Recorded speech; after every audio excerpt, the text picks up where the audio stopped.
I just want to take the time out to appreciate all our kings, especially our black kings. Y'all don't get too much praise. Hey, look. If ain't nobody told you, I'm proud of you and all that you. Greetings, peace, love, hair grease, all that good stuff. It's the Queen Kiki Latrice. Welcome to the Kiki Show, honey. So, for today's episode, we are going to get into my book collection. Yay! Yay! So I ordered author copies, which this is my first book. I don't know why I ordered the author copies, because I wanted to compare the two books. So this is my first book. And what I learned, I shouldn't have got this book so big for such a short story. And I shouldn't have got the cover matte. But if I could see, yeah, whatever the light, I would be good. Anyway, drum roll, this is my baby right here. Karma is a B. I drew the cover myself. Sure did. I drew the cover myself. So this is from the collection Loyalty and Royalties. They're short urban novels. So this is my baby. She is so cute. This is my first time having hands on her. They are available on Amazon. I also have adult children coloring books on Amazon too. Get it to her. Okay? Let's read like 2 chapters. I'm gonna give you a little sneak peek. Which really means Karma's a bitch. Y'all know that. Oh, get into the look. Is the look giving? It's giving like gypsy. You feeling that? You like that? Okay? She is your queen to be. That's what's giving. Anyway. Shania, also known as Karma, turned heartache into murder and profession. With the help of her therapist to level out her bipolar and multiple personality disorder, she decided to return to law school after the awful divorce with her husband, and she became a deadly private investigator. This book is full of scandal, murder, mystery turning plots. Book number 2 from the collection, what? Loyalty and Royalties. This is book 1. They're all going to be different stories. Like I said, I also got an adult children coloring book on there as well. Okay, let's get into it. I'm going to read 2. Chapter 2. Did we do the preface? No. Okay. This book is for other readers, writers, and dreamers. Let your creative side guide you. This is for you, son. Something of me you will always have forever. To my granddaughter, Omina, you can do anything in life. Faith is your guidance. Just keep on living. I'm 9. Let me stop. Okay. Oh, there we go. Give it again like that. Is it giving what it's supposed to give? Yeah. Okay. It's kind of crooked. Blah.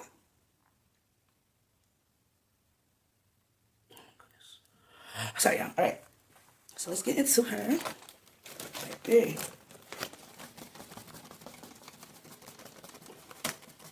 It's hot out here in California. Preface. Shania, Masters in Criminal Justice, hella smart, changed her name to Karma after dealing with Bryce. She became so cold-hearted and scandalous. Killing was her only self-relief. Dr. Rosley still doesn't know this day. Shania was serious when she said, I killed them all with my kindness. Karma always finds his way back around. Shania was oblivious to knowing her husband of 10 years secretly kept a family away from her. Bryce was totally caught off guard, too, when his mistress appeared at their mansion. Chapter 1. Look cute. Look at it. It's giving. It's giving. What's supposed to give? Okay. Shania was oblivious to knowing her husband of 10 years had secretly kept a family away from her. Bryce was totally caught off guard by a secret mistress when she arrived at their mansion. Ding dong, ding ding ding ding ding, however, door ring. The sound of their beautiful chime doorbell, custom made by Shania herself. That had just been installed an hour ago. The first guest to ring the doorbell, she thought.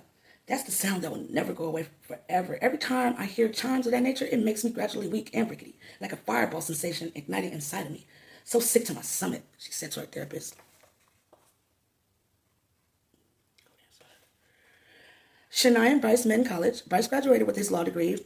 From there, he obtained his own law firm. Shania attended LSU and dropped out after being convinced that Bryce would take care of her for life. They were to be together forever. Until June 6, 1997, their marriage had ended. The day the custom-made doorbell rang with 4 of his children, 1 in the womb, and her standing there at their door as they rolled off into the sunset in her new Mercedes-Benz. The last words he said to her, I'm sorry, but I need to go be with my family. and then they divorced. Shania grew up in a wealthy household. Her parents sent her to law school, where she met Bryce Bobby Mitchfield. Bobby Mitchfield. Scratch that. Okay. Let me just scratch that over. Okay. Shania grew up in a wealthy household. Her parents sent her to law school, where she met Bryce Bobby Mitchfield. He was in his last term at law school. They fell in love in junior college and soon got married. They were together almost 6 years before he popped a question. Her parents really didn't approve because Shania wasn't done with school yet. Soon after the marriage, not one but two babies, they got pregnant. Last time was with twins. We will name them Sarah and Samar. Unfortunately, she miscarried. Only 4 months. Shania eventually dropped out of law school and became a full-time housewife while Bryce was the breadwinner. He eventually started his own law firm and opened up a Mercedes-Benz car dealership that he let her manage from time to time. Shania was really happy. She had a 6-bedroom home, 4-car garage, and 2 lovely dogs that were miniature poodles. Then she even had a nanny for the dogs and 2 maids. They had a lovely backyard with a gigantic swimming pool to complement the pool house alongside the 3-bedroom guest house. They had a maid. One day, Shania was watching the workers work, installing her brand new custom-made doorbell chimes in the main living room area. She noticed something was wrong. She instantly said, "No, that's not where it goes. I need it closer to the kitchen area. I spend most of my time in that area prepping and cleaning." Shania was a snobby, spoiled rich bitch that was not so nice to others. All the time, she would often be called stuck up. The ladies in the neighborhood feared her of her bluntness and her outspoken ways. The neighborhood tea parties would usually be held at her house because she demanded it, because she was the newest in the neighborhood. And she always had the most expensive tea sets. Versace, Real China, Fendi, you name it. She even had a tea set custom made out of marble with the initials SM Shania Mitchfield. The ladies were in such awe, she couldn't wait until someone tried out her new doorbell. The sound of diamonds against watery stones was the amazing sound of her new doorbell. Finally, somebody rang it. As she jumped with joy as to wonder who it could be, she thought to herself, "I better make tea." She wanted to be with everyone, but she didn't mind unexpected guests. She peeked out the curtains to the stained glass doors before the main door and noticed a woman with 3 kids standing there, and she was pregnant. She must be new to the neighborhood, Shania thought. Bryce was out in the yard fixing on something as usual, so he was on his way to the doorbell as well. He said, "I got it, honey." She said, "Okay." She walked back in the kitchen, prepping their dinner. Shania couldn't help but wonder what all the fuss was about. She heard children crying and a woman screaming, and so she decided to see what all the fuss was about, like, what's going on? Maybe she is lost, or maybe she got car trouble. Shania just knew she could help. The woman approached my husband at the front door to see him partially stuck and shocked. Then she asked him what the problem was. He looked at Shania with a tear in his eye as the strange lady said to him, "What are you waiting for, Bryce?" Shania was confused as to why she was talking to her husband in that manner.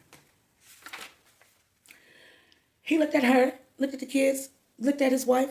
Shania looked at her, looked at the kids, looked at the Mercedes-Benz in her driveway that the girl was driving. He said to Shania, "I'm sorry, but I need to go be with my family. I'll be back to get my things." Shania was in total shock as she watched him drive off into the sunset. She sat at the front door, slept at the front door, going on 2 days now, asking God to wake her up from this nightmare. Luckily, the housekeeper was scheduled to work that day because she couldn't move. Her eyes were blackened by days worth of mascara crying down her face. Her eyes puffed from excessive wiping with tissue. She smelled of urine because she did not have much strength to get up and go to the bathroom. After the 11th day, the housekeeper decided to call one of Shania's closest friends and said that she needed to come quickly. Shania only had one friend, one good friend, that she loved dearly. But she lived all the way across town. They were childhood friends, and she was the only friend that didn't turn her back on Shania. Mostly everyone she let go were jealous and, from the wealth she had. She wanted no name level no more.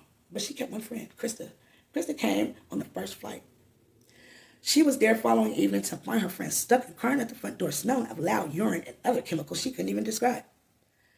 Krista was in shock at what her husband did to her friend Shania.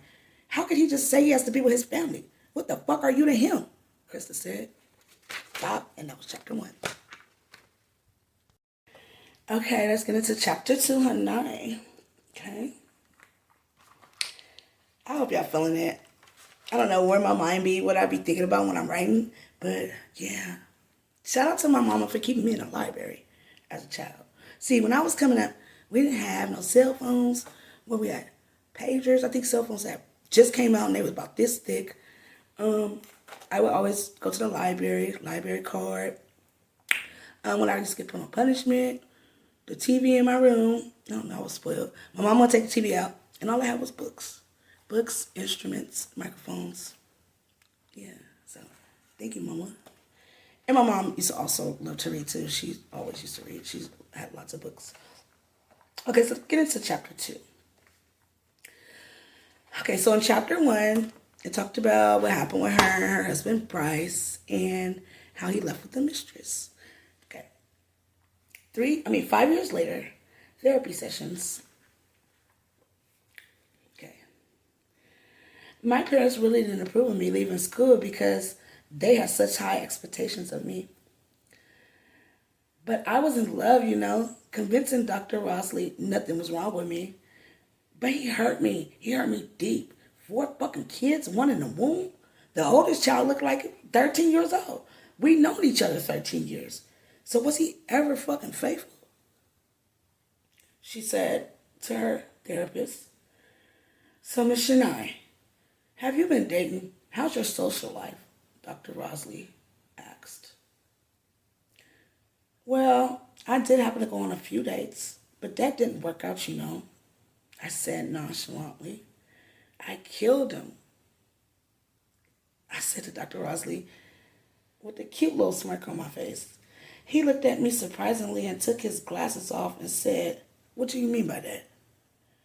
I started laughing and I said, "I killed him with my kindness so that karma could get his revenge."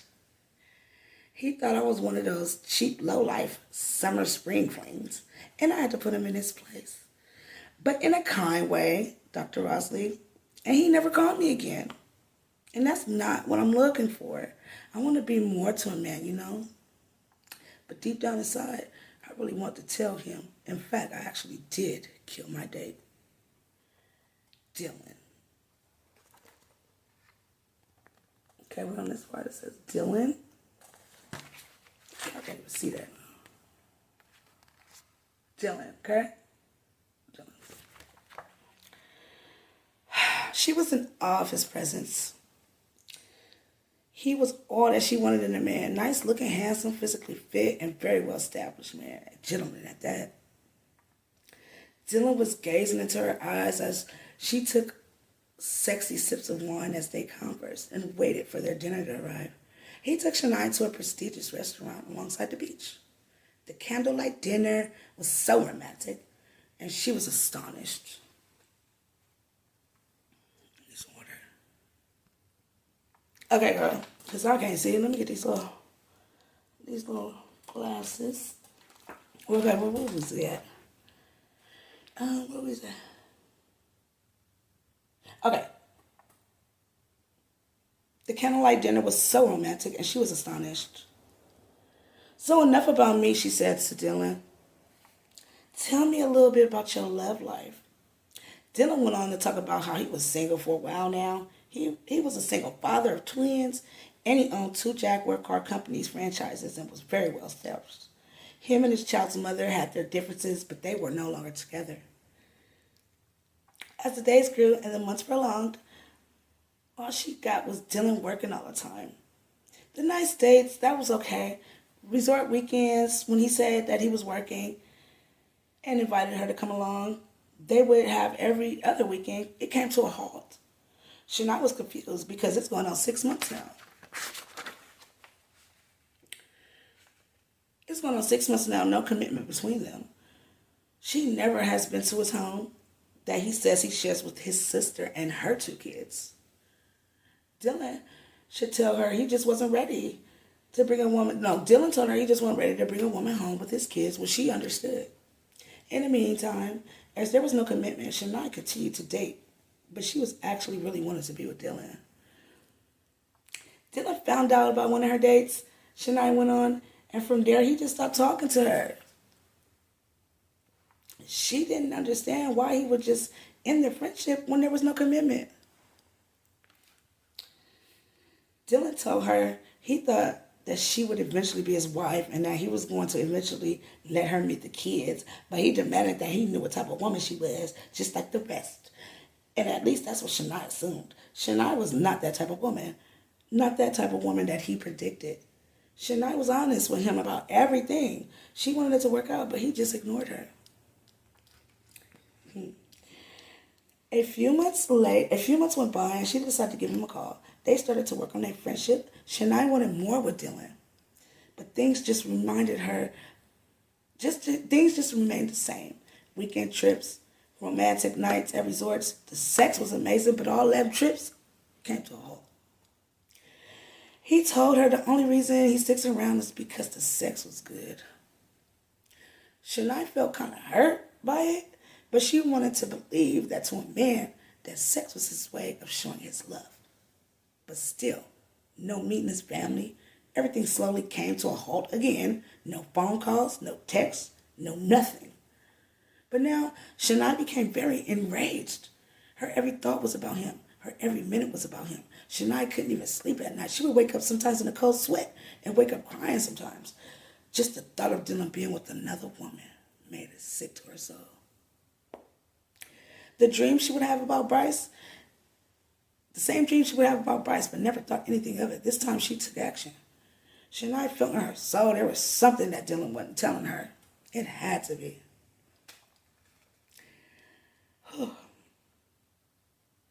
Shania, she was undoubtedly beautiful, with caramel skin and a body to die for. Her locks laid all the way down the middle of her back. When the sun was shining on her, it complemented the red natural hair shining and replica of shiny licorice. Her lips were pleasantly plump, very seductive. She had everything a man would want in a woman. She just didn't understand why Dylan didn't want her like she did. She was in love with Dylan. She found herself feeling that feeling once again the day Bryce left. I don't like these glasses. Let me take them off. Okay. Okay, wait.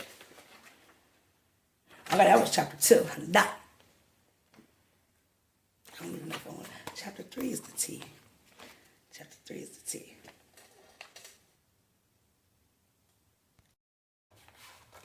Chapter 3. Wait, 2. I hope y'all feeling this so far.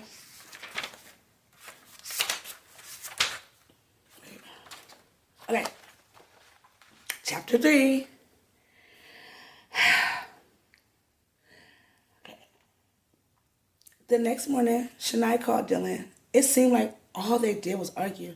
He just could not get over the past. Dylan basically wasn't ready for a relationship, but he wanted to act like they was. Shania would do anything to be with Dylan, anything. He just kept tripping about that date she went on. She tried to get the strength to leave him alone, but it was so hard for her. She would cry constantly, wondering what it was about herself that he didn't like. One day, Shania spotted Dylan coming out of the mall in the Sunset District. Instead of her running up to him, she decided to follow his ass. As she followed him, she was making sure she was like 2-3 cars behind. Her heart was racing as if she was about to see something she didn't want to see. Her mind was pondering with different kind of thoughts. She was starting to go crazy. As he pulled up to the Knight's mansion, Shania parked on the street and made sure her seat was laid back low so nobody would see her. She sat outside his house for at least an hour. She knew something wasn't right. She called his phone from outside the house, but no answer. She called him 4 times back to back to back. Still no answer. She gave up sitting outside, so she was about to leave. And to her surprise, she noticed the front door open. 2 beautiful kids came running out the door to get in the Jaguar truck. They were so beautiful. Shania wanted kids badly. And Bryce tried their whole marriage, but they had miscarriage after miscarriage. Everything she ever suspected was probably true. He told her he lived with his sister and they shared a home together. But the way they was kissing had to be incest. Child. Wait a minute. I'm not. Wait a minute. Child. What? What was that? The way they was kissing had to be incest. She saw him and his family standing there in front of her very eyes. But the tears of rage could not pour down her face. They drove off into the sunset as she sat there in disbelief once again. Shania frantically started screaming, yelling the whole way home. She had a fit of rage inside her car, hitting her head, screaming, hitting her head on the steering wheel, kicking and hitting everything in reach. She kept calling and calling Dylan, no answer. That could not be his sister, she kept thinking, not for the worse, but for the better. But that could not be his sister, no fucking way. Shania became more and more depressed and stressed. She became numb to her feelings and suffered from psychotic disorder after she was molested repeatedly when she was younger. And the shit her ex-husband Bryson did to her. Man, that lived in her mind every day. All those elements. Dylan, the sound of the doorbell, Bryce's family. She had everything. Houses, cars, mansions, property. She didn't want a damn thing. And look what she got now. Heartache. Shania was lucky to get half of everything, though. 2 houses from Bryce and a property in Bahamas. But that wasn't going to replace her broken heart. Bryson married the children's mother 1 week after they got a damn divorce. And they had 2 more children. A total of 6 kids. The bitch name was... Wait, what was her name? Tanya.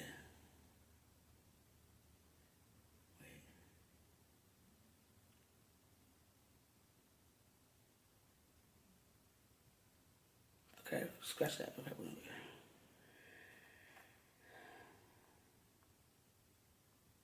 Okay, Shania was looking to get half everything and 2 houses and the property in the Bahamas, but that didn't replace her broken heart. Bryson married his children's mother 1 week after they got a fucking divorce. Total of 6 kids, 3 boys, 3 girls.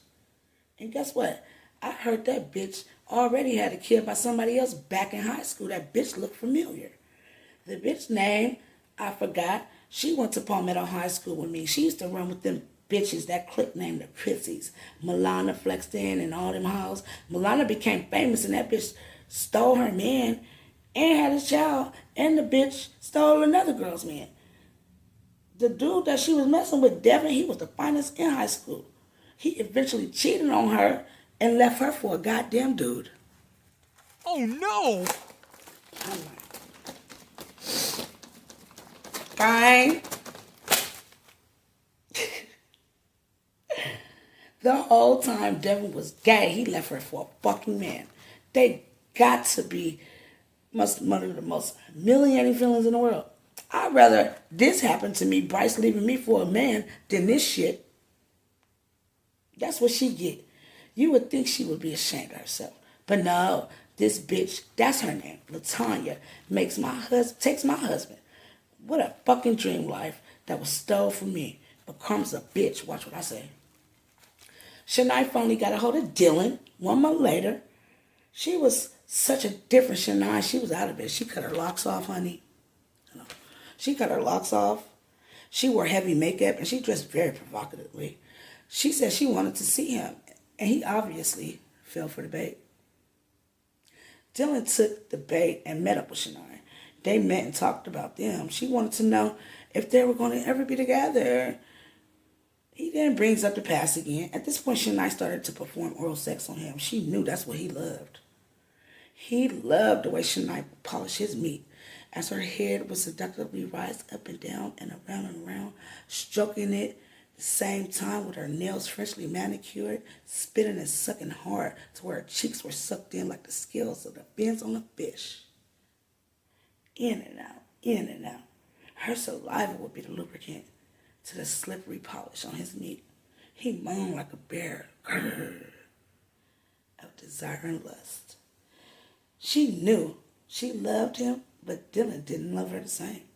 After she swallowed his sweet juices, she wiped his dick off with her fresh, scented wipes, then reached in her purse and whispered in his ear, "I love you," and stabbed him right in the heart, and then left him with his pants down. Shania got out of his truck, walked a few miles, flagged down a cab on the way home. She was blank the whole ride home in the cab and felt some type of satisfaction. The cab driver could see the hurt in her eyes. But Shania was no longer hurt. She was on a mission. She was different. She wasn't Shania anymore. She was someone new, someone dangerous. Child. So, are you okay, Miss Lady? The cab driver said. He said it 5 times before she actually came back to life and said, "Oh, yes, I'm blessed." As he pulled up to her place and said, "Thank you, lovely lady. Have a nice night." Shania then went to his window, stared at him, and said, "I'm not your fucking lovely lady. You don't know me. You don't know shit about me," with a sexy smirk on her face. Then she said, "By the way, my name is Karma, and you have a nice night too." She walked away, walked up the stairs, went into her home, got in her bed, and slept like a baby. From that night on, Shania was no longer available. She was always in and out. Karma was mostly to control of her. Shania and Karma, an alter ego that was here to stay. A monster that was created by others has become her.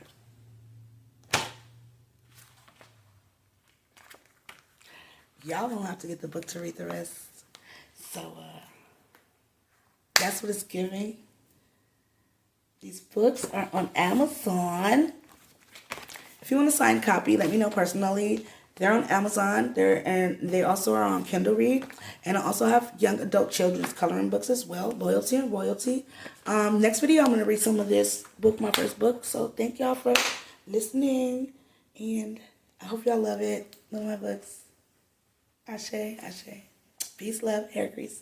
Bye. Thank you so much for tuning in. Be sure to go to Amazon, type in my name, Nikisha Thompson, order my book, Support Your Girl.